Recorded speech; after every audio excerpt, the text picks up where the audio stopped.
Good evening, sir. Good evening, sir. Good evening, everyone. Good evening. Good evening, sir. Good evening.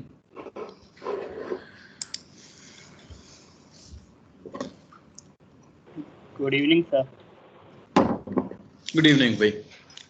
चलो तो last lecture में projection of vectors देख रहे थे हम, और इसके ऊपर कुछ क्वेश्चंस मैंने डीपीपी में भी दे दिए, तो आप प्रैक्टिस कर सकते हो। यहाँ भी एक दो क्वेश्चन अभी मैं करा देता हूँ। ओके, किसी को कोई डाउट हो तो पूछ लेना। चलो सर डीपीपी सबमिट कर दिए। ग्रेट, बहुत बढ़िया। जिन्होंने कर दिया, मैंने देखा कुछ बच्चों ने कर दिया, बहुत बढ़िया बात है। कल हम डिस्कस उसे कर ही लेंगे। ओके सर वेट किया था पर आपने 2 बजे डाला था सर, तो तब तक कोई बात नहीं, वैसे भी कल का सबमिट टाइम है ना, कल तक का। ये सर कल 9 कल बजे तक, हाँ कल तक कर लेंगे ना सब लोग, एक्सटेंड करने की और जरूरत है? सर हो गया है। नहीं सर, हो गया है। बढ़िया है, सर हो गया है, बस सबमिट करना है। बढ़िया। चलो, right the vector form of the following.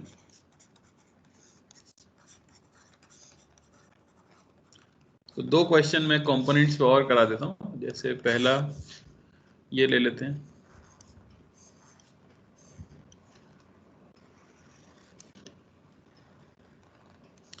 ठीक है, तो ये आपका y एक्सिस ले लो और ये अपनी z एक्सिस ले लो, और आपका वेक्टर कुछ इस तरह से दिया गया है। a जिसका मैग्नीट्यूड है 10, ये एंगल है 37 डिग्री। ओके, ध्यान से करना। सर आप ये डीपीपी करा रहे हो मतलब ऐसे? नहीं बेटा, डीपीपी तो हम कल डिस्कस करेंगे ना। जो भी डाउट्स हो वो कल पूछ लेना आप।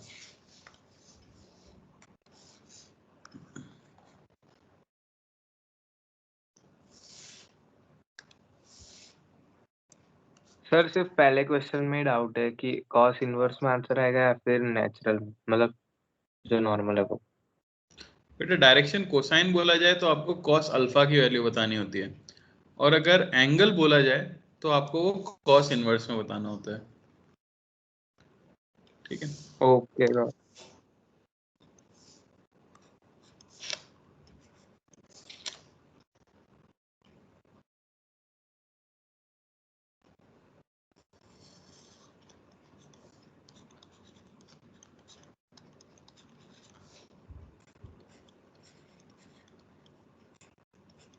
सर जैसे यहाँ पे 37 दिया है तो पूरा एंगल तो 90 का ही होगा ना? कहाँ पे? सर ये यहाँ फर्स्ट वाले में सर 90 बनता है हाँ, ना सर ये पूरा? 2D वेक्टर है। 2D है तो फिर 90 हो गई, इसी प्लेन में लाई कर रहा है इसलिए 90 होगा। ओके जबकि सर, अगले थैंक वाले यू। में आप देख सकते हो उनका सम 120 भी हो सकता है ना। Yes sir.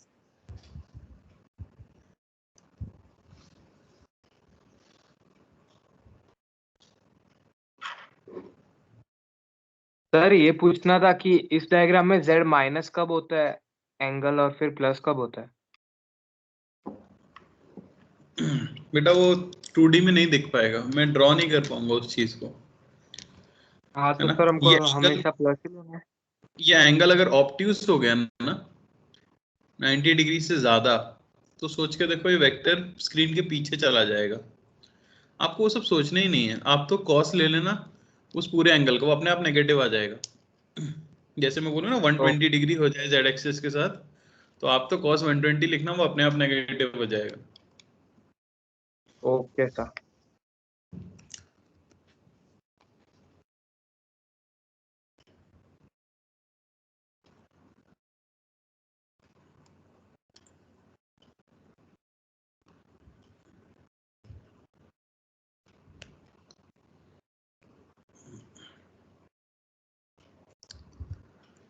चलो पहला वाला हुआ। अनुजा आपसे हुआ है? सर मैंने अभी ज्वाइन किया because of internet issues, so अभी। ओके चलो आप ट्राई कर लो तब तक। ओके सर मैं ट्राई करूँ एक बार। हाँ ओम तुम ट्राई करो, बताओ। ये सर। सर मेरा आंसर आया था हम्म, सर ओम शुक्ला का ओम भी। हाँ तुम OM वाले ओम बता दो। Yes sir. सर मेरा आंसर था 6 माइनस के कैप प्लस 8 माइनस 6 आई कैप माइनस के कैप माइनस जी 8 माइनस जी जी। हाँ सॉरी माइनस के कैप माइनस जे, हाँ, और 8 प्लस माइनस के कैप। क्या सब एग्री कर रहे हैं? Yes No, sir. Different time. आप, यस सर आपका सही क्या आ है। रहा है? अलग आ रहा है। जिनका अलग आ रहा है उनका क्या आ रहा है? Minus at J cap plus 6 K cap. हाँ ठीक है, मैं देख लेता हूँ। तो ये एंगल है भाई जेड 53 कंपोनेंट डिग्री। पॉजिटिव है सर। सबसे पहली बात, अगर आप लाइट गिराओगे तो ऊपर से अगर लाइट गिरती है तो शैडो कहाँ बनेगी? इस तरह से शैडो बनेगी, है या नहीं? ये पॉइंट कर रहा है नेगेटिव और इसकी वैल्यू होगी। तो आप देख सकते हो ए का कंपोनेंट अगर हम लेंगे तो 10 cos y एक्सिस के साथ एंगल, इसका डायरेक्शन कोसाइन से मल्टीप्लाई कर दिया 10 cos 53 डिग्री। तो ए वेक्टर को मैं लिखूंगा 10 cos 53 डिग्री, ये हो गया माइनस जे कैप प्लस। अब इस वर्टिकल एक्सिस पे प्रोजेक्शन बनाना है तो लाइट कैसे गिरानी होगी? ऐसे। तो नीचे लाइट के शैडो कैसे बनेगी? कुछ इस तरह। ये वैल्यू हो जाएगी 10, जेड एक्सिस के साथ एंगल कितना है 37, तो cos 37 डिग्री। तो मैं लिखूंगा प्लस 10 cos 37 डिग्री। और पॉइंट कहाँ कर रहा है ये, प्लस जेड या minus Z? Plus minus minus plus क्यों बोल रहे हो भाई? Z। प्लस तो नीचे है ना, हाँ। ऊपर वाला, तो माइनस जेड हो गया। समझ आया? सर ए माइनस वेक्टर जेड यहां से कैसे? मिला आपको -6 जे कैप -8 के कैप। हाँ भाई, अब क्या डाउट है बताइए? Sir minus Z Z minus कैसे? में ऊपर का बेटा पॉजिटिव जेड एक्सिस कहाँ है? जेड एक्सिस पॉजिटिव कहाँ है? ऊपर होता है ना। होता तो कहीं नहीं है बेटा, होता तो बाहर की तरफ है स्क्रीन से, होता तो स्क्रीन से बाहर है। ये लिखा है जेड एक्सिस। देने वाला तो कैसे भी बना सकता है, भगवान थोड़ी बता के गए जेड ऊपर होना चाहिए या बाहर होना चाहिए। ओके सर समझ गया कहाँ पर गलती की। जो दिया हो आप तो उस हिसाब से करो। चलो नेक्स्ट क्वेश्चन। एक सेकंड, सबको ट्राई कर लेने दो।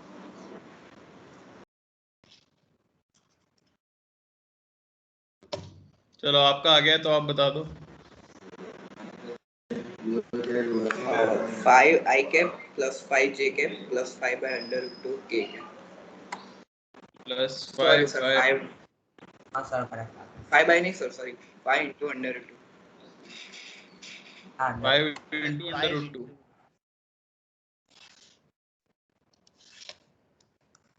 हाँ भाई, सब एग्री कर रहे हैं? Yes sir. Yes, sir. Yes sir बड़ा ही सर सिंपल सा माइनस आएगा। डायरेक्शन साइंस के साथ ही लिखना था। तो 10 cos 60 डिग्री, ये तो हो गया आई कैप, प्लस 10 cos 60 डिग्री, ये हो गया जे कैप, और प्लस 10 cos 45 डिग्री, ये हो गया के कैप। तो आपको बस एंगल देखना होता है एक्सिस के साथ, उसके कोसाइन से मल्टीप्लाई करना होता है, और ये देख लेना होता है किस तरफ पॉइंट कर रहा है या नहीं? Yes sir. तो क्या प्रोजेक्शन लेने में किसी को कोई दिक्कत है? नो अब सर। इसके ऊपर 5-6 क्वेश्चन मैंने डीपीपी में भी दिए हैं, तो प्रैक्टिस के लिए मेरे हिसाब से सफिशिएंट है, मोर देन इनफ है ना? तो आप आराम से प्रैक्टिस कर लेना उनकी।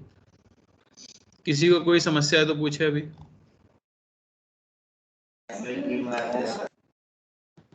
नहीं?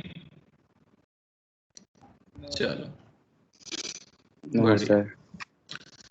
एक जनरल क्वेश्चन कराना चाहता हूँ, ऐसा सर। क्वेश्चन डीपीपी में होगा। हाँ सर ऊपर वो 10 cos 45 वो कैसे हो उसका 5 बेटा रूट 2 z कैसे? एक्सिस के साथ एंगल 45 डिग्री बोला है ना, यस सर।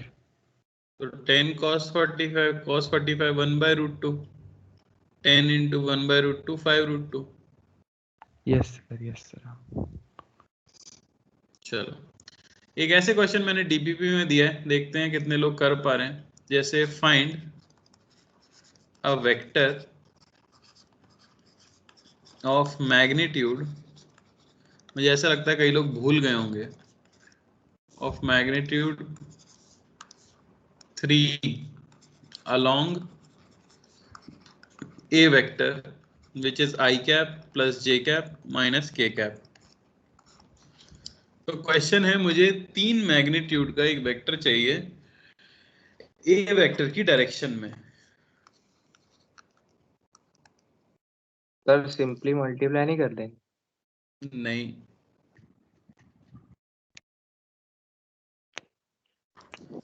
सर पहले ए वेक्टर की डायरेक्शन निकालेंगे, आई के निकालेंगे।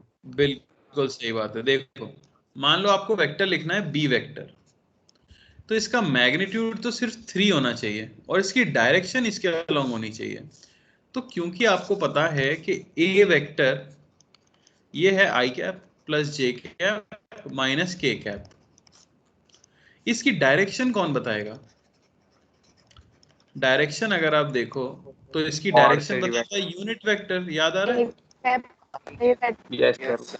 ए vector by magnitude of A vector, यानी i plus J minus k 3 by magnitude under root 3। Yes आया? सर। अच्छा, हाँ। अगर ये यूनिट वेक्टर आ गया है तो इसका मैग्नीट्यूड कितना है? किसी One. भी यूनिट वेक्टर का मैग्नीट्यूड क्या होता है? 1। वन। ये सिर्फ और सिर्फ बेसिकली डायरेक्शन है। तो मुझे जब बी वेक्टर लिखना है तो वो होना चाहिए मैग्नीट्यूड ऑफ वेक्टर, जो कि होना चाहिए 3 मल्टीप्लाइड बाय डायरेक्शन। तो डायरेक्शन क्या होनी चाहिए? A cap. बात समझ आई क्या? क्योंकि ए कैप का मैग्नीट्यूड तो 1 है, तो मैंने मैग्नीट्यूड को 3 गुना करने के लिए 3 से मल्टीप्लाई कर दिया है। याद करो, multiplication of a vector with a scalar, magnitude becomes m times, direction remains unchanged. तो बी वेक्टर फाइनली मुझे मिला 3 into I plus J minus K by root 3, यानी कि रूट 3 आई प्लस जे प्लस के।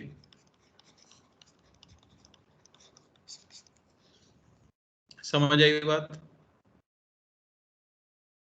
तो जो डीपीपी में क्वेश्चन थे वो इस चीज पे बेस्ड थे, आप डायरेक्टली मल्टीप्लाई नहीं कर सकते, है ना? डायरेक्टली 3 मल्टीप्लाई कर देते तो मिलता 3i plus 3j plus 3k, उसका मैग्नीट्यूड 3 थोड़ी आता। यूनिट बन जाता है, यूनिट वेक्टर। इसलिए आपको डायरेक्शन निकाल के गैप होगा ना आखिरी में। कहाँ पे? सर वो आंसर में फाइनल आपने गलती से मतलब हाँ, माइनस के क्या होगा। क्लियर? Yes sir. अब चलते हैं काफी इंपॉर्टेंट टॉपिक पर, जो कि है मल्टीप्लिकेशन ऑफ वेक्टर्स। इससे ध्यान से सुनना, क्योंकि क्लास 12th में जितने फॉर्मूले आएंगे उन सभी में इनका यूज होगा, और 11th में भी जब आप सुनोगे वर्क जैसी क्वांटिटी, है ना, तो उन सब में भी इसका यूज होगा। तो हमने क्या क्या पढ़ा है अभी तक? हमने वेक्टर को वेक्टर में ऐड कैसे करते हैं ये पढ़ा, वेक्टर को वेक्टर से सब्ट्रैक्ट कैसे करते हैं ये पढ़ा, वेक्टर का मल्टीप्लिकेशन पढ़ा स्केलर के साथ, पॉजिटिव और नेगेटिव दोनों। और अब हम पढ़ना चाह रहे हैं वेक्टर का मल्टीप्लिकेशन। वेक्टर का डिवीजन तो होता ही नहीं है, खुशी की बात यह है। तो ये ऑलमोस्ट हमारा क्या है, लास्ट टॉपिक है, मल्टीप्लिकेशन ऑफ वेक्टर, यानी कि एक वेक्टर का दूसरे वेक्टर से मल्टीप्लिकेशन। तो पहली बात तो जो हम पढ़ने वाले हैं, कैन ओनली बी डन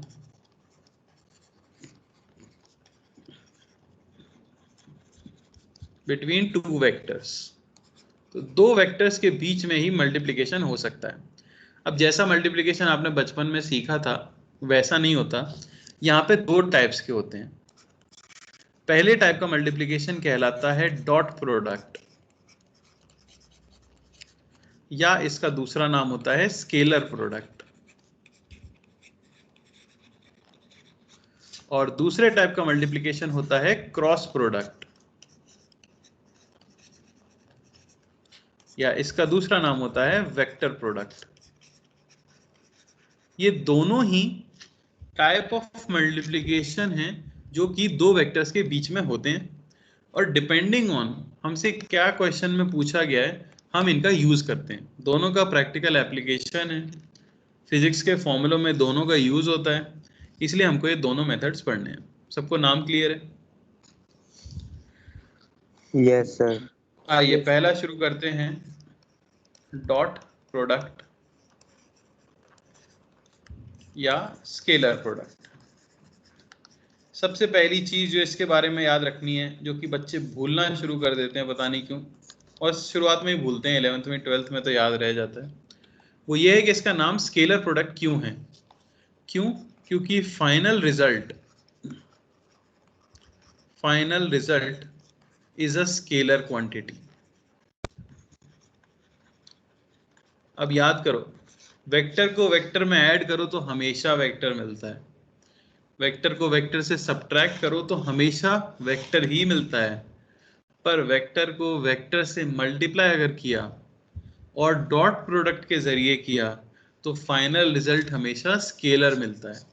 यानी कोई आई कैप, जे कैप, के कैप नहीं आएगा, एग्जैक्ट नंबर मिलने वाले हैं आपको। बात समझ आई? सर सिंबल जो है इसका यस सर। वो हो जाता है ए वेक्टर डॉट वेक्टर। लिटरली दो वेक्टर के बीच में एक डॉट बना दिया जाए तो वो रिप्रेजेंट करता है डॉट वेक्टर को या डॉट प्रोडक्ट को। बात समझ आई? सर हाँ, ऐसा कभी पॉसिबल हो सकता है कि मतलब जो दो डायरेक्शन मल्टीप्लाई हो रही है और वो स्केलर दे रहा है?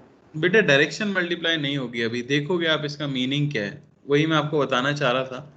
इसका मीनिंग क्या है, ये लिटरल मल्टीप्लिकेशन नहीं होता है। मैंने पहले ही कहा, जो बचपन में हम पढ़ते हैं 2 2 ज़ा 4, ये वैसी चीज नहीं है, ठीक है। यहाँ मीनिंग क्या है उसका? यहाँ मीनिंग है basically component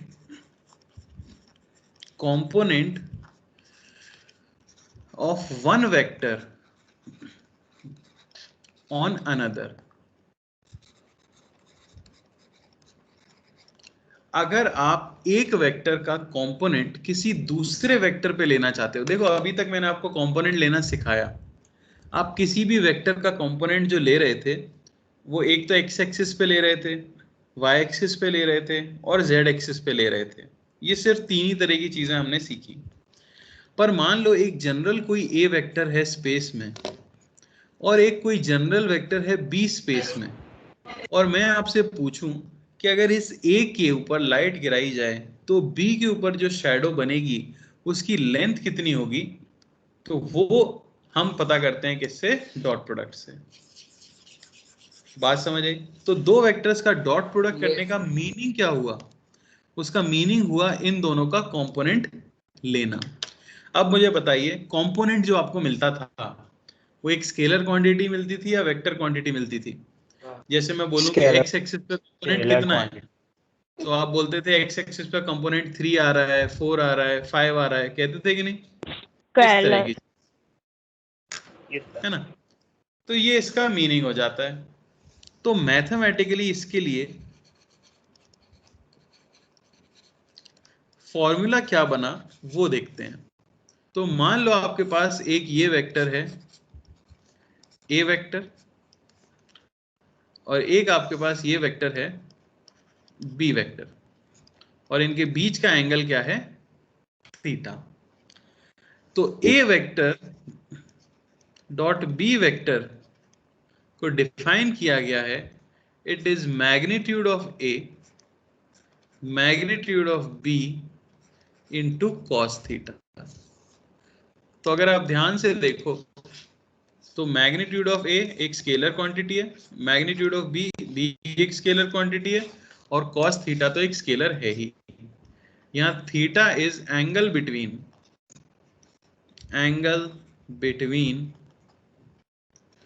A vector and B vector. बात समझ आई? Yes sir. तो डॉट प्रोडक्ट निकालने को कभी भी बोला जाए तो आपको क्या करना है, basically mod a mod b cos theta use करना है। अब क्वेश्चन में कई बार इसका एक और यूज आपको दिया जाएगा जो कि हिंट होगा कि आपको डॉट प्रोडक्ट निकालना है, वो है इसका यूज। तो इसका यूज किया जाता है to calculate angle between any two vectors. कोई भी दुनिया में दो वेक्टर्स अगर आपको दे दिए जाएं तो आप उनके बीच का एंगल निकाल सकते हो as cos theta is a dot b by mod a mod b। उसी फॉर्मूले को रीअरेंज कर दिया बस मैंने। तो अगर मुझे a डॉट b की वैल्यू पता है ना, और मॉड a मॉड b पता है, तो मैं उनके बीच का एंगल कैलकुलेट कर सकता हूँ। तो कभी भी क्वेश्चन में आपको दो वेक्टर दिए हों और बोला गया हो कि दोनों के बीच का एंगल बताओ, तो आपका ध्यान सीधे किस पे जाना चाहिए, डॉट प्रोडक्ट पे जाना चाहिए। कोई दिक्कत यहां तक किसी को? नो चलो सर एक और इम्पोर्टेंट चीज। हाँ सर ये दो वेक्टर्स का एंगल टेल टू टेल या फिर हेड टू हेड? बेटा एक ही बात है, टेल टू टेल आप निकालो या हेड टू हेड निकालो, एंगल तो सेम ही आता है ना। एंगल बिटवीन वेक्टर बोलते ही किसको हैं, जब टेल से टेल जुड़ी हो या हेड से हेड जुड़ा हो। भूल गए क्या आप? हाँ सर। चलो नहीं सर, मैं पूछ रहा। याद रखिए, अगर मैं आपसे बोलूं if A vector dot B vector is equal to 0, तो इससे आपको क्या पता लगता है? Is equal to 90 degree. A dot b 0 हो तो इसका मतलब क्या होता है? या चलो पहले एक स्टेटमेंट देखते हैं। If A vector is perpendicular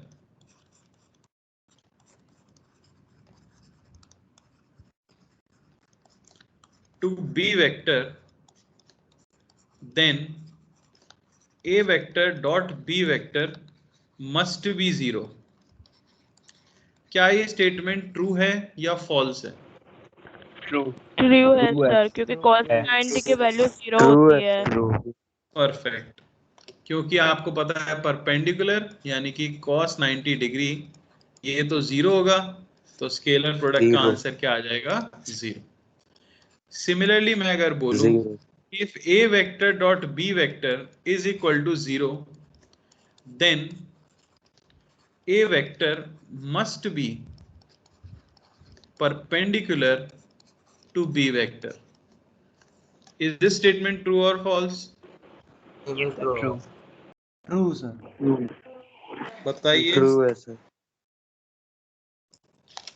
तो इसे हम नाम देते हैं फॉल्स। ऐसे क्वेश्चन एग्जाम्स में आते हैं जो आपको फंसा देते हैं।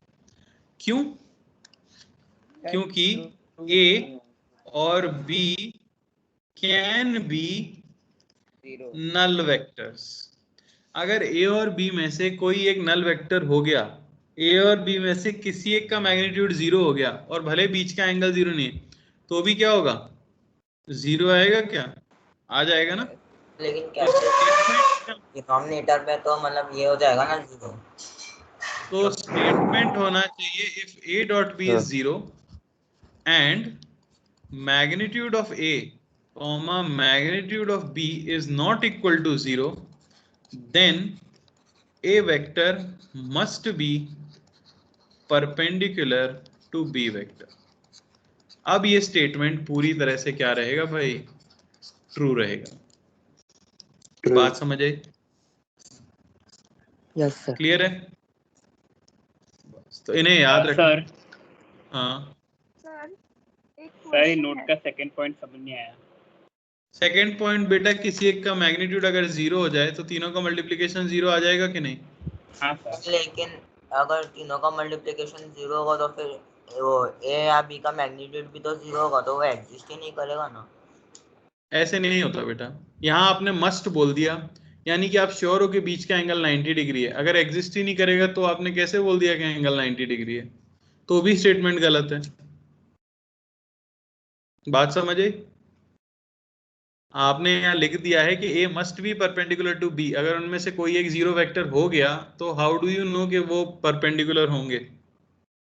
सर लेकिन एग्जिस्ट कैसे नहीं करेगा, जीरो वेक्टर भी तो होता है ना पॉसिबल। बिल्कुल होता है, मैंने तो नहीं बोला, उन्होंने कहा है कि एग्जिस्ट नहीं करेगा। वो है कि एंगल मेजर नहीं कर पाएंगे, क्योंकि पॉइंट का एक लाइन के साथ क्या एंगल मेजर करेंगे, एंगल मेजर नहीं कर पाएंगे। पर हम ये भी तो नहीं कह सकते कि एंगल 90 डिग्री है।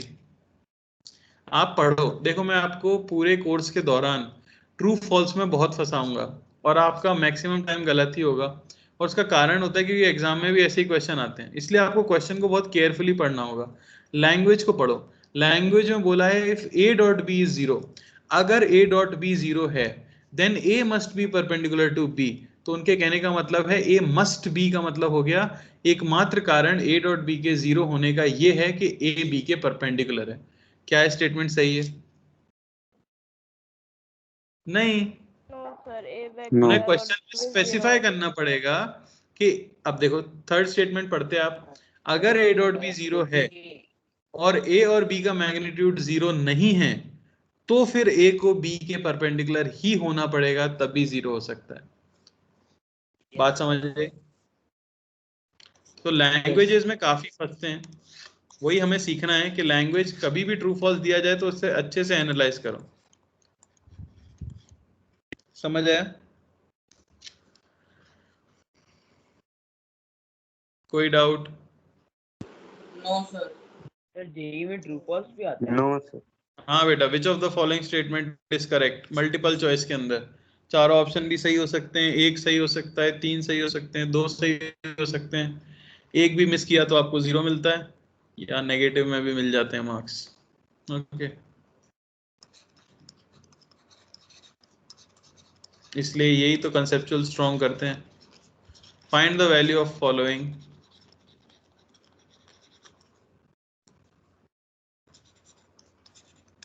ए वेक्टर डॉट बी वेक्टर की वैल्यू आपको बतानी है।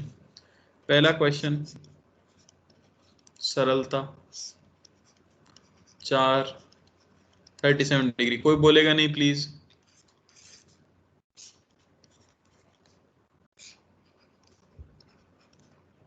इनमें से एक ए एक बी है, ठीक है ना, मैं लिख नहीं रहा हूं, चलो लिख ही देता हूं।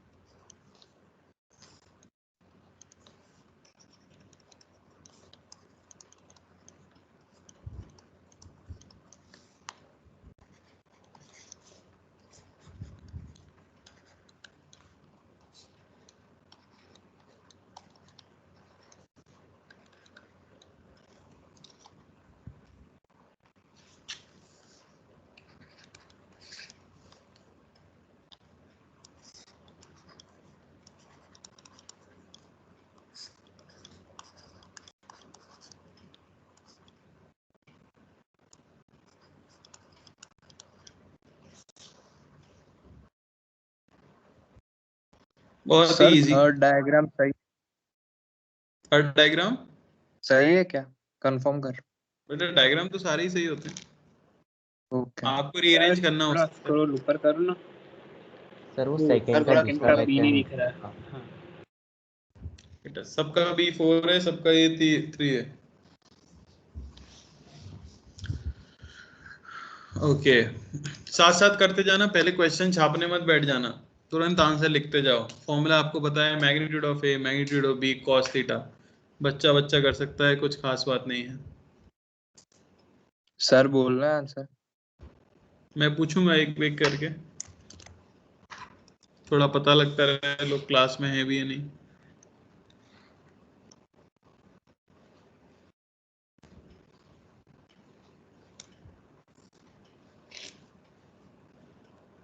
सर फोर्थ क्वेश्चन सही है पूरा? फोर्थ क्वेश्चन हाँ बिल्कुल सही बेटा, पैरेलल है। सर ऐसा नहीं, वेक्टर में आई कैप फिर जे कैप वो सब भी तो होना चाहिए। हाँ ये तो लिख दिया है बस, चलो सही पकड़ा। ओके चलो, आदिल आवाज आ रही है भाई? Yes, Adil sir. भाई तुमको क्या बात है, चलो बता दो पहला वाला, बहुत आसान सी चीज है। 36/5. बिल्कुल, 3 इंटू 4 इंटू कॉस 37 डिग्री, यानी कि 3 इंटू 4 इंटू 4/5, ठीक है ना? 48/5 है। 48/5 क्या गलती कर दी आदिल, शायद cos 37 गलत ले लिया। हाँ सर, 3/5 ले लिया गलती से। शुरू करो, याद करो समय की शुरुआत में मैंने क्या बोला था।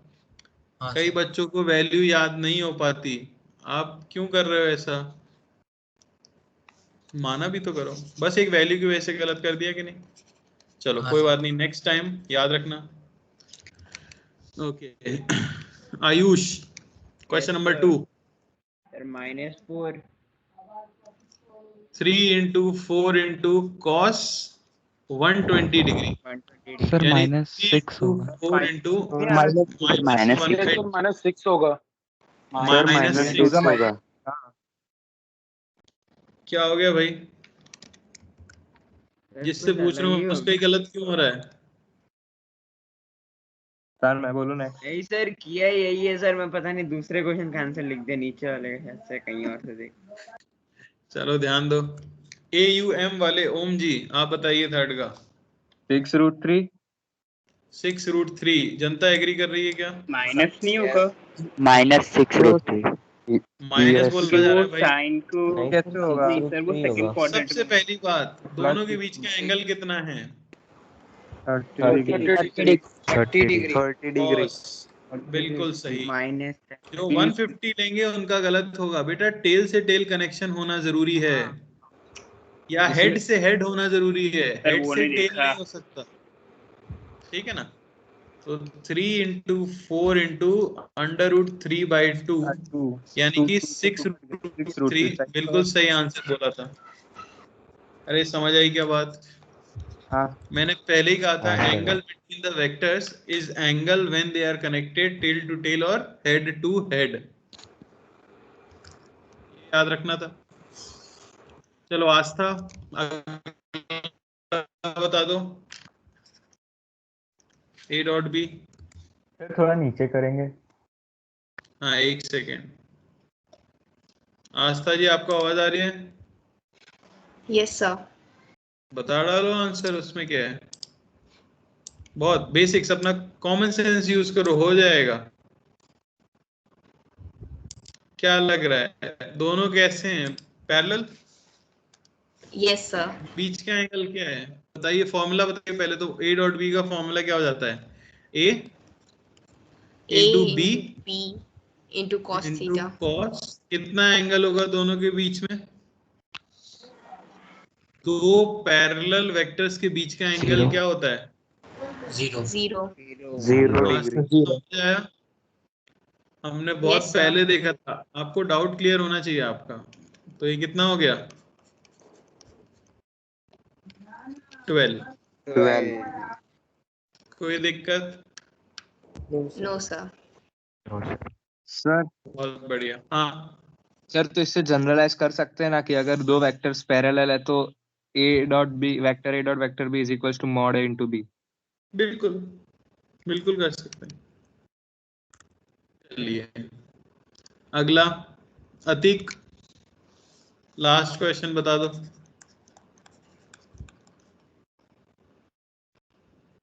अतीक लास्ट अभी करना बाकी है। अरे कुछ बाकी नहीं, चलो साथ साथ करो, बताओ फॉर्मूला क्या है? A कितना लिखूं? 3 इंटू 4 इंटू कॉस 135। कॉस 135, बस क्या करना बाकी है, हो गया खत्म। 3 into 4 into cos 135, second quadrant, 45 degree वाली वैल्यू, -1/√2। कितना आ गया? -6√2। Yes sir, right. अरे किसी को कोई दिक्कत इसके अंदर? नो अगर सर। मैंने डॉट प्रोडक्ट पूछा है, बहुत ही आसान सी चीज है, सब कर सकते हैं, कुछ खास बात नहीं है। क्लियर? चलिए अब मेन चीज के ऊपर चलते हैं। वर्क पावर में है ना?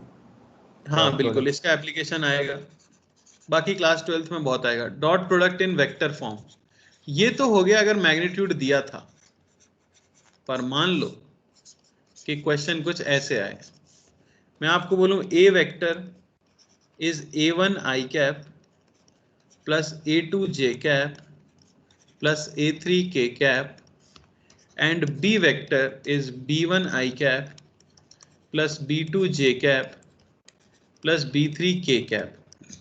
समझ आई बात?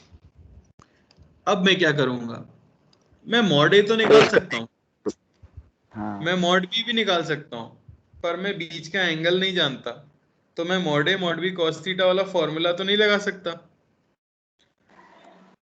मेरी बात समझ आ रही है? मैं ए वेक्टर का मॉड तो निकाल सकता हूँ, बी वेक्टर का मॉड निकाल सकता हूँ, पर बीच का एंगल मुझे पता ही नहीं, तो मैं कैसे निकालूं? तो अच्छी बात यह है कि डायरेक्टली ए डॉट बी मिल जाता है हमें। आप लिखिए ए, ध्यान से देखना, मैं रिपीट नहीं करूंगा ये बात क्योंकि थोड़ा टाइम पास वाली बात है। Dot B plus b3 k।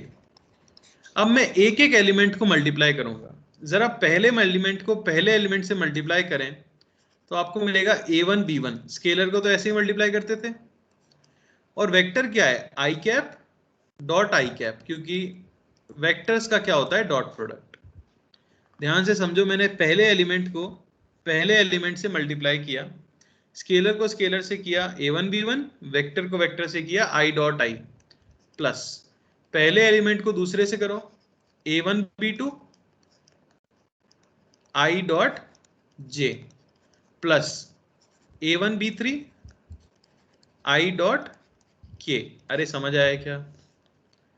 Plus ऐसे ही दूसरे एलिमेंट को सबसे करो आ रहा है सर थोड़ा थोड़ा। a2 b1 j dot i, plus a2 b2 j dot j, plus a2 b3 j dot k, plus तीसरे एलिमेंट को करो a3 b1 k dot i, plus a3 b2 k dot j, plus a3 b3 k dot k। अब यहां बड़ी simple सी बात याद रखिए। क्या हुआ? कोई डाउट हो तो ही बोलना प्लीज। एक सेकेंड बस, कोई डाउट है तो बोलिए बस। नहीं सर, वो तो आप शायद आगे बताओगे इसलिए। बिल्कुल बताऊंगा। आई कैप डॉट आई कैप कितना होगा बताइए जरा। 0। नहीं, ये होगा मॉड आई। मॉड आई, दोनों आई और आई के बीच का एंगल कितना होता है? 0 डिग्री। तो ये कितना हुआ? 1। सॉरी 1 होगा। तो याद रखिए आई डॉट आई ये इक्वल होता है जे डॉट जे, क्योंकि ये यूनिट वेक्टर्स हैं। ये होता है के डॉट के, और ये इक्वल होता है 1 के। एकदम रट लेना है, सीधी सी बात है, क्योंकि बीच का एंगल क्या है? 0 डिग्री, और मैग्नीट्यूड कितना होता है? 1। जबकि अगर मैं बात करूं आई डॉट जे की, तो आप क्या कहोगे? Magnitude of i, magnitude of j, और आई और जे के बीच का एंगल क्या होता है? 90 डिग्री। कितना हो जाएगा सर? 0। यानी आप कहते हो I dot J is J dot K is K dot I is equal to 0। आपस में इनको मल्टीप्लाई करो तो क्या ही मिलता है? 0। कोई दिक्कत यहाँ किसी को? नहीं सर। No sir. तो अगर यहाँ समस्या नहीं है तो हमारा यहाँ का भी आंसर आ गया इस इंफॉर्मेशन को यूज करते हुए कि यहाँ से पहली लाइन से सिर्फ आपको क्या मिलेगा? आई डॉट आई 1 हो गया, a1 b1, बाकी ये सब क्या हो गया? 0 0। समझ आ रहा है? सिमिलरली सेकंड लाइन से क्या मिलेगा? a2 b2, थर्ड लाइन से a3 b3, ये होता है a डॉट b। अरे कितना आसान हो गया। एडिशन में जैसे आप ए आई कैप वाले को आई कैप से जोड़ते थे, जे कैप वाले को जे कैप से जोड़ते थे, वैसे ही डॉट प्रोडक्ट में आई कैप वाले को आई कैप से मल्टीप्लाई करते हैं, जे कैप वाले को जे कैप से मल्टीप्लाई करते हैं, के कैप वाले को के कैप से मल्टीप्लाई करते हैं, और आई जे के गायब कर देते हैं। बहुत ही आसान। बताइए कोई समस्या? सर हाँ वो मेरे को वो समझ नहीं आया कि वो नोट जो सेकंड वाले में आपने वो कॉस 90 डिग्री क्यों लिखा, 90 डिग्री बेटा क्यों आई लिखा? कैप क्या होता है? किस एक्सिस की डायरेक्शन है आई कैप? एक्स एक्सिस और जे कैप किसकी है? Y axis. Y और एक्स एक्सिस और वाई एक्सिस के बीच का एंगल क्या होता है? 90 डिग्री। हाँ 90 डिग्री। अरे समझ आया क्या? Yes sir. जिनको डाउट था उनको क्लियर हुआ? सर हाँ हमें वेक्टर्स का मैग्नीट्यूड निकालना आता है और हाँ। जब आपने पहला फॉर्मूला सिखाया था हम्म। तब आपने उससे अलग फॉर्म में लिखा था कि cos theta is equal to a vector dot b vector divided by magnitude of a vector into b हाँ। वेक्टर। हाँ तो उस फॉर्मूला को हम क्यों नहीं यूज कर सकते यहाँ पर? बेटा उस फॉर्मूला को यूज करते आप तो वहां दो चीजें नहीं पता थी ना आपको, a डॉट बी की वैल्यू भी कहाँ पता थी? बात समझ रहे हो? देखो अगर आपको cos थीटा पता हो तो आप a डॉट बी निकाल सकते हो, क्रॉस मल्टीप्लाई कर दो। और आपको अगर ये निकालना आता है जो कि अभी हमने सीखा और मैग्नीट्यूड निकालना आता है तो आप cos थीटा निकाल सकते हो। बात समझ आ रही है? मैं बीच का एंगल तो निकालना ही नहीं चाह रहा, मैं तो दोनों का डॉट प्रोडक्ट करना चाह रहा हूं। अभी एक एग्जांपल देखोगे आपको समझ आएगा। ये दो वेक्टर्स हैं, कोई आपसे कहे find A vector dot B vector and angle between A vector and B vector. क्या आपको क्वेश्चन समझ आया? मुझे पहली बात तो दोनों के बीच का एंगल बताना है और ए डॉट बी की वैल्यू बतानी है। पहले मुझे बताइए आप एंगल बता सकते हो क्या? आपको cos थीटा इसकी वैल्यू पता है a dot B by mod a mod b। क्या हाँ आपको सर, a तो अभी डॉट बी हमने पता सीखा। है? तो पहले a डॉट बी तो निकालना पड़ेगा ना उसके लिए। हाँ हाँ, वो अभी सीखा वही। वही जो अभी सीखा वो यूज करना पड़ेगा अब हमें। बात समझ आ रही है? Dot I cap minus 3k cap. चलो बताओ क्या आएगा? आई वाले को आई से मल्टीप्लाई करो। 2 into 1 2 plus plus 2 plus plus 1 1 1 minus 0 3 तो 0 हो जाएगा।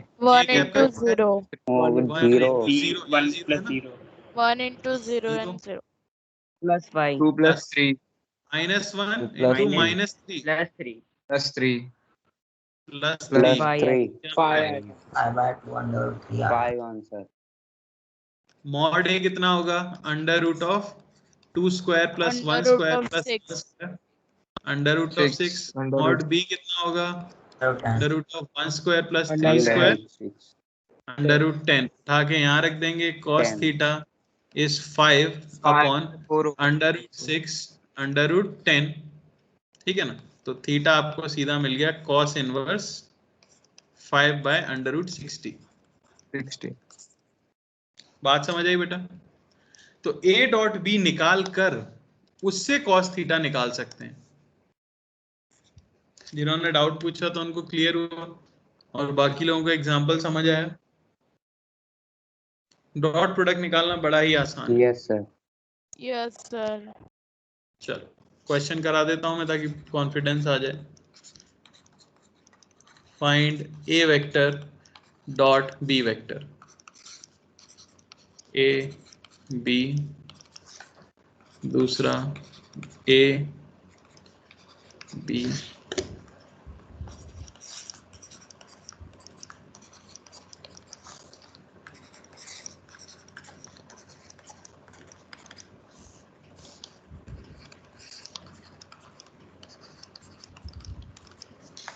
ठीक है। तो i plus J plus K minus 2i minus 2j i plus 3j plus 4k 2i minus 4k। ठीक है ना? 3j minus 2k i minus j minus k 3i plus 2k 2i minus 3j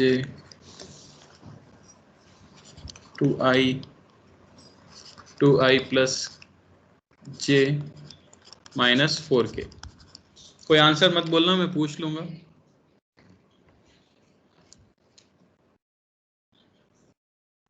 sir इनका कोई unit नहीं होता, वो पूछना था सिर्फ। नहीं बेटा, ये एक वैल्यू मिलेगी आपको सिर्फ। ओके। प्रोडक्ट है ये, स्केलर प्रोडक्ट।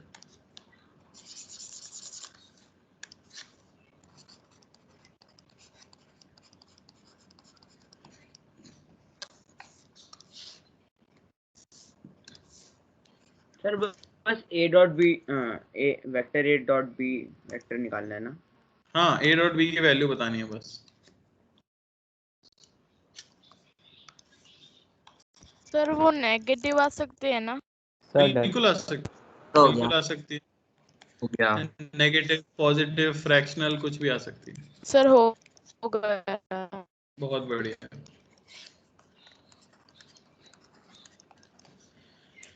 चलो कुछ नए नाम लेते हैं। स्मिथ, पहला बताओ। सर -4। देखते हैं सब एग्री कर रहे हैं। हाँ sir. Yes sir. Yes sir. -2 + 0 Yes, sir. -4। Very good. Second बताएंगे नैनिश, बताइए। सेकंड का -12। -12 सब एग्री कर रहे हैं। नहीं सर। नहीं सर, -14 -14 आ रहा है। -16। सर -14 आ रहा है। -14। क्या कर रहे हो नैनिश? कैलकुलेशन मिस्टेक इसीलिए वाली। तुम देखो, मैं अब बताता हूँ। एक आपके सीनियर है, तीर्थ नाम है उनका, तो वो लड़का सबसे तेज सबसे पहले आंसर देता है, पर वो पहली बार में कभी सही आंसर नहीं दे पाता। ना उसका कॉन्सेप्ट गलत होता है, ना फॉर्मूला एप्लीकेशन गलत होती है, उसकी इकलौती चीज गलत होती है, वो है कैलकुलेशन।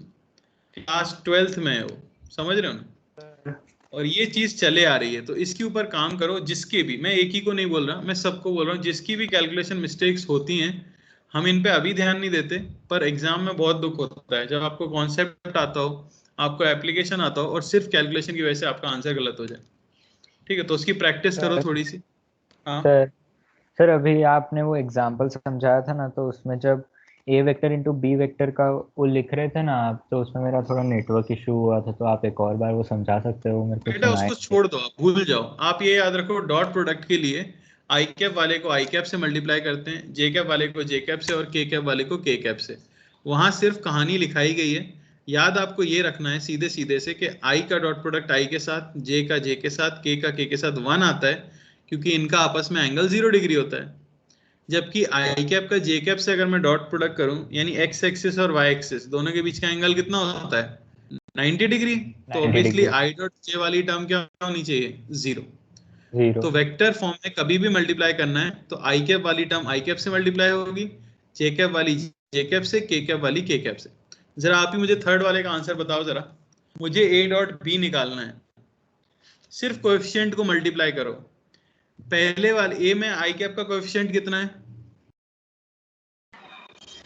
3। बेटा ध्यान से, पहले वाले में 3। पहले वाले में कितना है? आई कैप का 0 है। 0 है। दूसरे में कितना है? 1 है। 0 into 1 कितना 0 होगा?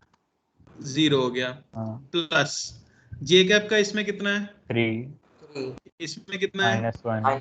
कितना हो गया मल्टीप्लाई करके? -3। प्लस इसमें कितना है? के कैप का -2 -1 2 हो जाएगा। -1 आएगा। बस ये होता है डॉट प्रोडक्ट। Okay sir. हाँ, बहुत आसान चीज है।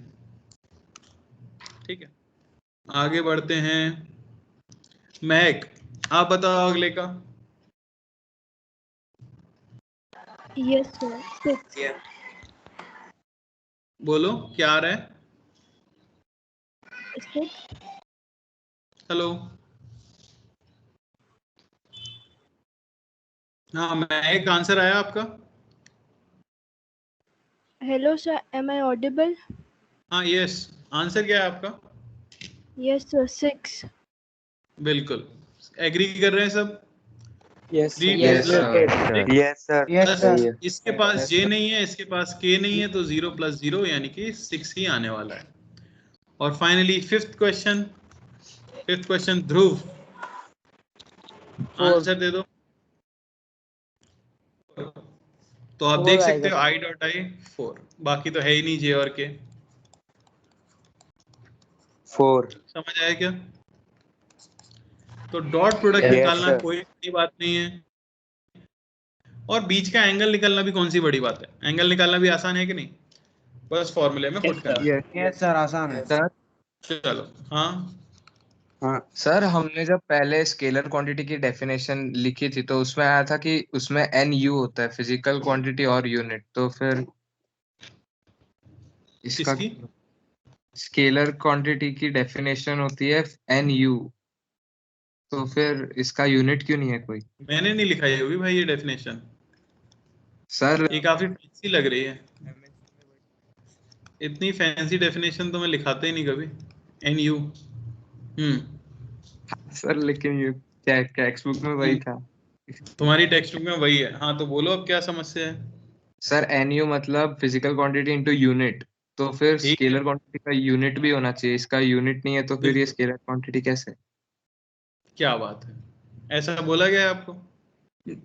ये एक ऑपरेशन है, ठीक है ना। यहाँ ए की यूनिट क्या है बेटा? ये जो वेक्टर है ए, इसकी यूनिट क्या है? ये भी लिखाया गया हो ना, वेक्टर की भी तो यूनिट होनी चाहिए। हाँ ओके, उसकी कोई तो यूनिट जब नहीं इसकी होती। यूनिट नहीं है, इसकी यूनिट नहीं है, तो उसकी भी यूनिट नहीं है। वरना जब यूनिट होगी तब हम सिखाएंगे। मैंने आपको कहा था वर्क होता है डॉट प्रोडक्ट, तो वर्क जूल में आता है। वो सब आगे की बातें हैं, ठीक है। ऐसे डराया मत करो फैंसी फैंसी नाम बोल के, ठीक है। यूनिट होनी चाहिए, वो तो डिपेंड करेगा कि क्वांटिटी हम यूज क्या कर रहे हैं, ठीक है ना। वो सब आगे आएगा, अभी हम बस ऑपरेशन सीख रहे हैं। चलो, तो ए वेक्टर ये है, बी वेक्टर ये है। बोला गया है if A vector is perpendicular to B vector find X. X की क्या वैल्यू हो ताकि ए और बी आपस में परपेंडिकुलर हो? सर -2। क्या बात है, सभी लोग सोचो। अभी मैंने एक कंडीशन लिखाई थी आपको।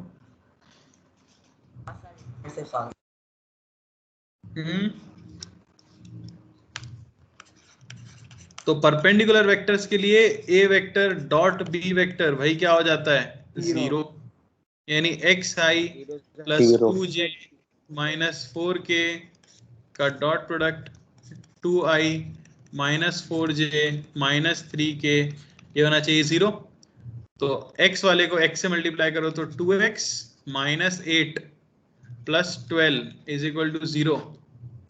x कितना मिल गया भाई? -2 माइनस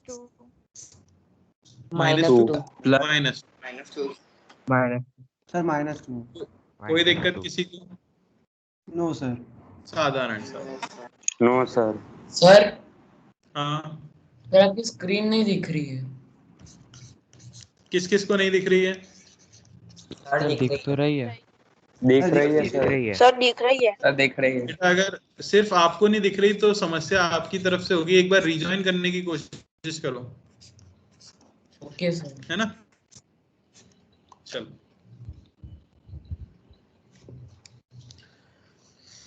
आगे हैं कुछ प्रॉपर्टीज ऑफ डॉट प्रोडक्ट जो कि बहुत ही ज्यादा ऑब्वियस हैं। पहली प्रॉपर्टी कहलाती है कि a vector dot B vector is equal to B vector dot a vector. क्या बात है, किसी को एक्सप्लेनेशन की जरूरत है इसमें? नो क्योंकि दोनों ही क्या होंगे? Mod a mod b cos theta. ए को पहले लिख दो, बी को पहले लिख दो, क्या फर्क पड़ेगा। अगली प्रॉपर्टी है m into A vector dot B vector is equal to m A vector dot B vector is equal to A vector dot m B vector where m is scalar. बताइए, कहीं पे भी एक स्केलर मल्टीप्लाइड हो तो क्या फर्क पड़ेगा? यहाँ 5 मैंने लिख दिया, मान लो 5, तो 5 यहाँ लिखा होगा, उससे क्या फर्क पड़ेगा? पूरे मल्टीप्लिकेशन में बस एक 5 से ही तो मल्टीप्लाई हो जाएगा। तो स्केलर कहीं भी लिखा हो उससे कुछ फर्क नहीं पड़ता। क्लियर है? बोलिए भाई। Yes sir. Yes sir. Yes sir. A vector dot B vector plus minus c vector, इसे आप लिख सकते हो a vector dot B vector plus minus a vector dot c vector, अगर आप चाहो तो। डिस्ट्रीब्यूटिव। यस, ये सब नाम जो आपने सीखे हैं बचपन से वो यहाँ काम आएंगे। इसे क्या कह देंगे? डिस्ट्रीब्यूटिव प्रॉपर्टी कह देंगे। ओके, कोई दिक्कत? बस अब बुक में आपकी ये भी लिखी होगी, हालांकि मैं इसे प्रॉपर्टी नहीं मानता पर बुक में जरूर लिखी होगी। Okay, if A is perpendicular to B and mod a mod b is not equal to 0, ये भी आपकी एक प्रॉपर्टी हो जाती है। तो सारी प्रॉपर्टी बड़ी ऑब्वियस सी हैं, कुछ खास नहीं है। कोई दिक्कत? No sir. इजी लग रहा है डॉट प्रोडक्ट? खत्म हो गया लगभग? Yes sir, very easy. चलो, आखिरी चीज जो डॉट प्रोडक्ट में हमारे काम की है वो है projection of one vector on another. ये मैंने आपसे कहा था कि मीनिंग ये होता है हमारे डॉट प्रोडक्ट का। अब कई बार क्वेश्चन आ जाता है, ठीक है ना? जैसे मैं आपसे बोलूं, सबसे पहले तो मान लेते हैं यहाँ पे दो वेक्टर्स हैं, जैसे ए वेक्टर है हमारे पास एक, या बी वेक्टर है ये हमारा, ओके, और ये है ए वेक्टर, और इनके बीच का एंगल है भाई थीटा। सबसे पहली चीज मैं आपसे पूछूं कि magnitude of projection of A vector on B vector, इसकी वैल्यू कितनी होगी? तो क्या आप मुझे बता सकते हो? यानी ए के ऊपर अगर मैं लाइट गिराऊं, वही सब, बिल्कुल वही कहानी, ए कॉस थीटा, बी के ऊपर शैडो बनेगी, और बी के ऊपर शैडो जो बनेगी वो इतनी लेंथ की बनेगी, और वो कितनी होगी? ए कॉस थीटा। ए कॉस थीटा होगी कि नहीं होगी भाई? तो वही हमारा आंसर होता है। Yes sir. सिमिलरली मैं अगर बोलूं कि projection of A vector on B vector, दोनों में अंतर क्या है? वहां सिर्फ मुझे क्या चाहिए था? मैग्नीट्यूड। यहां प्रोजेक्शन बोला है, यानी कि मुझे मैग्नीट्यूड भी चाहिए और डायरेक्शन भी चाहिए। तो मैग्नीट्यूड तो कितना आएगा sir? A cos theta. Direction क्या आएगी भाई? A cap. B cap. B cap. अरे बी कैप। डायरेक्शन आ जाएगी बी कैप, क्योंकि बी के अलोंग आप देख सकते हो दोनों की डायरेक्शन, जो परछाई बनी है वो बी की डायरेक्शन में बनी है, और बी की डायरेक्शन होती है बी कैप। समझ आया? तो इसे लिखने का जो तरीका बताया गया वो बस ये कह दिया गया, ए कॉस थीटा को क्या मैं लिख सकता हूं? A dot B by mod B. अरे बोलो। Yes sir. वही तो बन जाएगा, मॉड बी कट जाएगा, ए कॉस थीटा आ जाएगा कि नहीं? तो बुक्स में ये फॉर्मूला आपको दिया रहता है, A dot B by mod B. तो अगर आपको दो वेक्टर दिए जाएं, अगर आपको एंगल नहीं पता दोनों के बीच का और आपको प्रोजेक्शन लेना है, अगर बीच का एंगल दे दिया और प्रोजेक्शन का मैग्नीट्यूड पूछा तो सीधे ए कॉस थीटा। पर मान लो बीच का एंगल दिया ही नहीं है, वेक्टर फॉर्म में दो वेक्टर दिए हैं, तो डायरेक्टली अगला फॉर्मूला हम यूज कर लेंगे। कोई दिक्कत? No sir. No sir.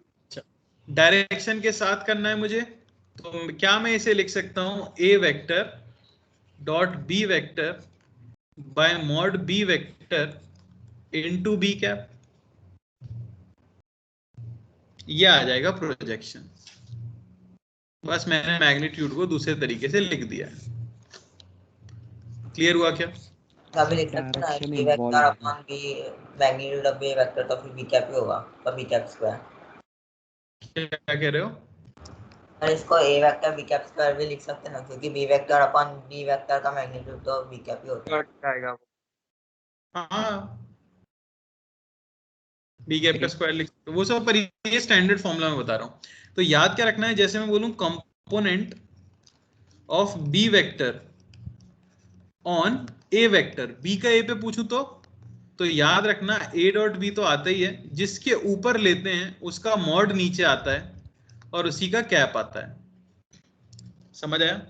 जिसके ऊपर कंपोनेंट लेते हैं, जैसे a के ऊपर कंपोनेंट लिया तो उसके मैग्नीट्यूड से डिवाइड करो और उसी की डायरेक्शन में आंसर आएगा। क्लियर है या नहीं? एग्जांपल मैं आपको बता ही रहा हूँ। मतलब जिस पे प्रोजेक्शन फॉर्म कर रहा होगा उसका कैप ले लेंगे। हाँ, मैं याद करने का तरीका आपको बता रहा हूँ, और सोच के भी देखो, जिस पे प्रोजेक्शन लोगे उसी की डायरेक्शन में तो आना चाहिए आंसर। यस। एग्जांपल दे दूं? Yes sir. सर एक क्वेश्चन करवा कि इससे कुछ आइडिया नहीं लग रहा है।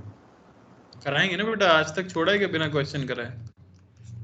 ये लो, ए वेक्टर है आपका i प्लस जे माइनस के, और बी वेक्टर है आपका 2i प्लस के, और मैं आपसे पूछूं कि find projection of B vector on A vector. तो अगर बीच का एंगल पता होता तो सीधे magnitude of B cos theta हमारा आंसर हो जाता, पर यहाँ एंगल नहीं पता बीच का। तो बताइए क्या आएगा? बी ऑन ए, फॉर्मूला क्या बनेगा? फॉर्मूला बनेगा A dot B upon mod A cap, क्योंकि ए के ऊपर ले रहे हैं, जिसके ऊपर लेते हो उसका आता है। समझ आया? यस। ए डॉट बी यानी i plus J minus k का dot 2i plus k upon magnitude of a यानी under root of 1 square plus 1 square plus 1 square dot a का कैप यानी कि a vector i plus J minus k upon magnitude of a under root of 1 square plus 1 square plus 1 square. अच्छा, ऊपर dot product करो, i वाले को i से multiply 2 1 आएगा sir, 2 plus -1 upon root 3 into i plus J minus K by root 3 यानी 1/3 i plus J minus के। ये आ गया डायरेक्शन के साथ b की शैडो जो a के ऊपर बनेगी वो वेक्टर। समझ आई बात? सर हाँ सर, आपने ये मल्टीप्लाई किया तो ए कैप के यहाँ पे आपने अपॉन में क्यों लिखा? हो ए कैप के वो वहां पर सिर्फ ऊपर वाला। बेटा फॉर्मूला है यार, फॉर्मूला याद करना है, इतनी सी बात तो है। यहाँ मैंने बी क्यों नीचे लिखा है? हाँ सर, समझ आ गया, आगे समझ। ठीक है, कोई डाउट है? No sir. बोलो। चलो, तो जैसे मैं बोलूं फाइंड प्रोजेक्शन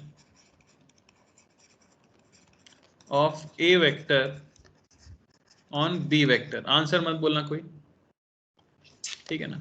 जैसे आपको ए वेक्टर दे दूं मैं 2i प्लस जे प्लस के, और बी वेक्टर हम ले लेते हैं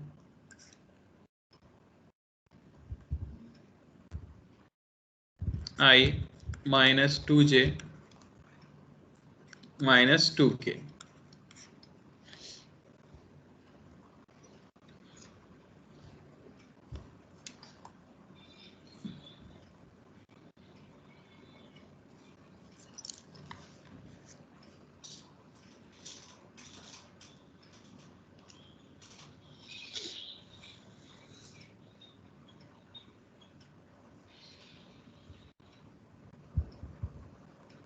सर हो गया। बढ़िया।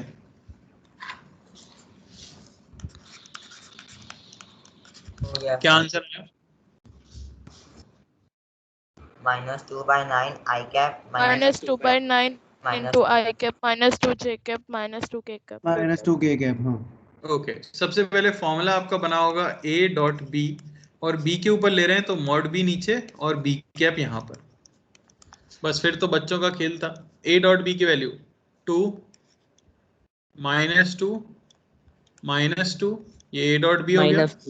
Upon magnitude of b 1 square plus 2 square plus 2 square into b cap यानी I minus 2j minus 2k upon under root of 1 square plus 2 square plus 2 square. आ जाएगा। ये हमें मिल गया कितना? Minus 2 by 9 9 sir 3 I by under root minus 9 2j 3 नहीं आएगा, स्क्वायर रूट ऑफ 9 नहीं होगा सर। बेटा 2 है ना, डायरेक्ट। अच्छा वैसे सर, हाँ हाँ हाँ 2 है ना, दोनों मल्टीप्लाई होंगे तो 9 हो हाँ, जाएगा। सर ठीक है, समझ गया। क्लियर हुआ? Yes sir. Yes sir. बस तो जो भी क्वेश्चन डॉट प्रोडक्ट पे बन सकते थे मैंने आपको हर तरह का क्वेश्चन करा दिया। ये था हमारा डॉट प्रोडक्ट। कोई समस्या किसी को? ऊपर कर सकते हो? No sir. क्या कह रहे हो? सर 2 मिनट ऊपर स्क्रॉल कीजिए ना। कितना ऊपर? हाँ सर बस यही है। और बताइए, कोई डाउट? Thank you sir. चलो, तो अब इसके बाद हमारे पास जो बचता है टॉपिक वो बचता है क्रॉस प्रोडक्ट। तो वो ऑब्वियसली थोड़ा सा बड़ा है, ठीक है, तो उसे फिर नेक्स्ट क्लास में ही स्टार्ट करेंगे। नेक्स्ट क्लास अपनी कल सुबह ही है ना? कितने बजे रखनी है बताओ क्लास? जब आप बोलो सर 8 बजे। आपको जो टाइम सर पर 12 बजे मीन्स 12 साढ़े 12 6 बजे। रोहन सर भी क्लास लेने वाले हैं 15 मिनट की। तो अपन 9:30 पे रख लेते हैं, 15 मिनट की। हाँ मतलब वो सर टाइम टेबल 9:30 जैसा कुछ बजे बताने वाले टाइम टेबल देना टाइम है। टेबल डिस्कस करो। नहीं, तुम्हारी 15 मिनट की क्लास होने वाली है मतलब? अरे आई मीन 15 मिनट वो टाइम टेबल लेंगे। डिस्कस करेंगे उसमें। मतलब टाइम टेबल देंगे। समझ ही नहीं आ रहा मेरे को। टाइम एक टेबल आदमी बोलो sir. Sir means time table बताने पढ़ाई का वाले। टाइम कैसे मेंटेन रखे वो सब। Motivation class type. हाँ सर। यस। बढ़िया, अच्छे से मोटिवेट होना। ओके।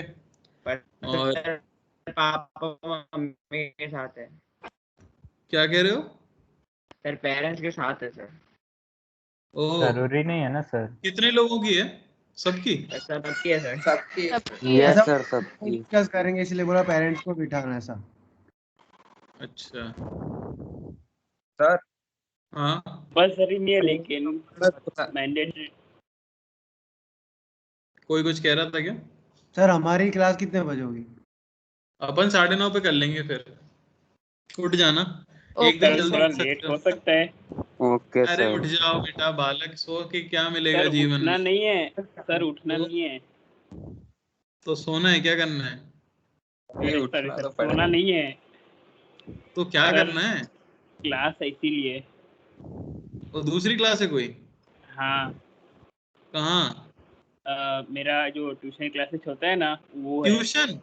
इंग्लिश के लिए। इंग्लिश? हाँ सर।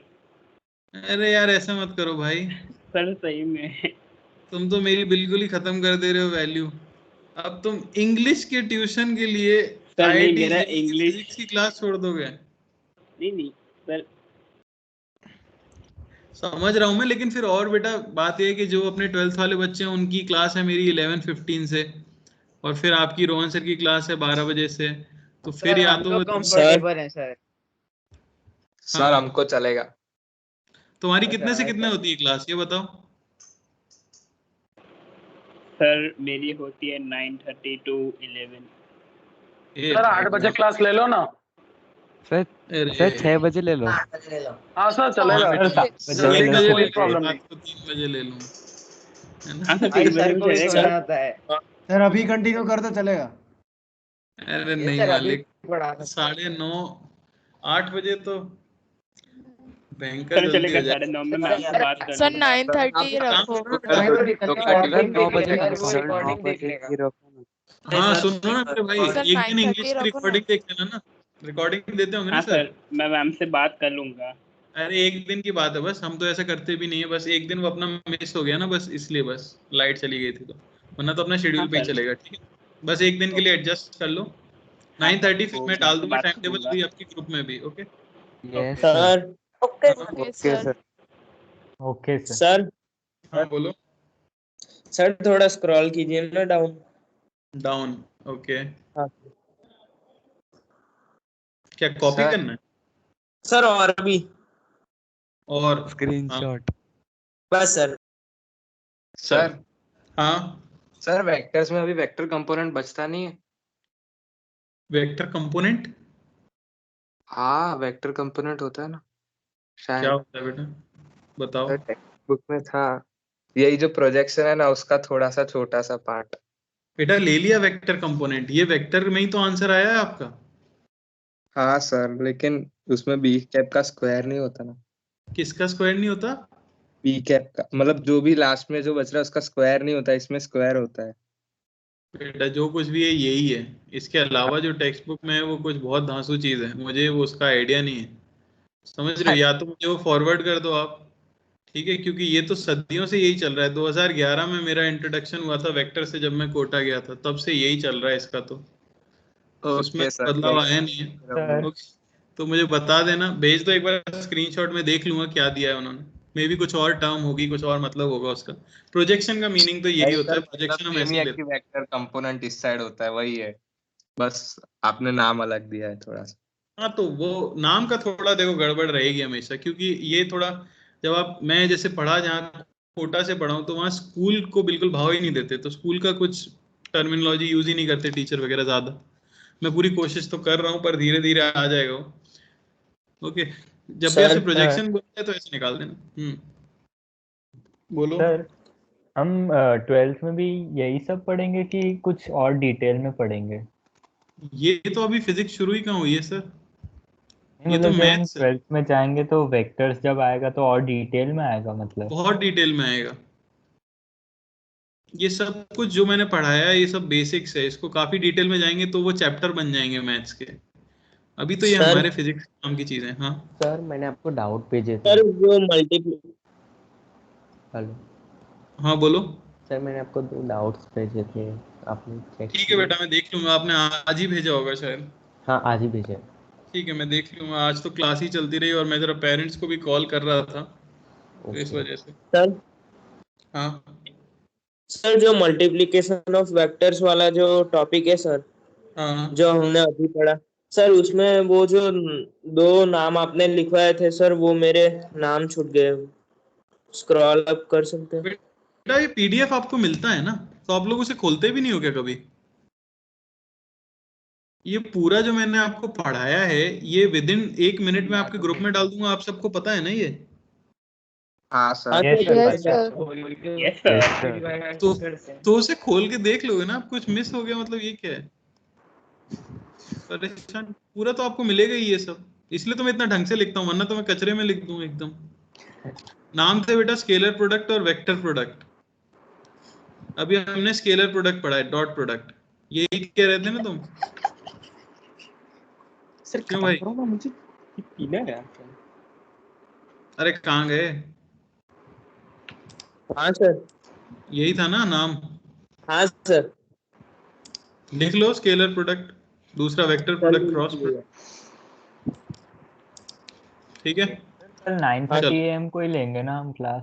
हाँ 9:30 AM, मैं भी ग्रुप में मैसेज भी डाल देता हूँ। चलो ओके सर।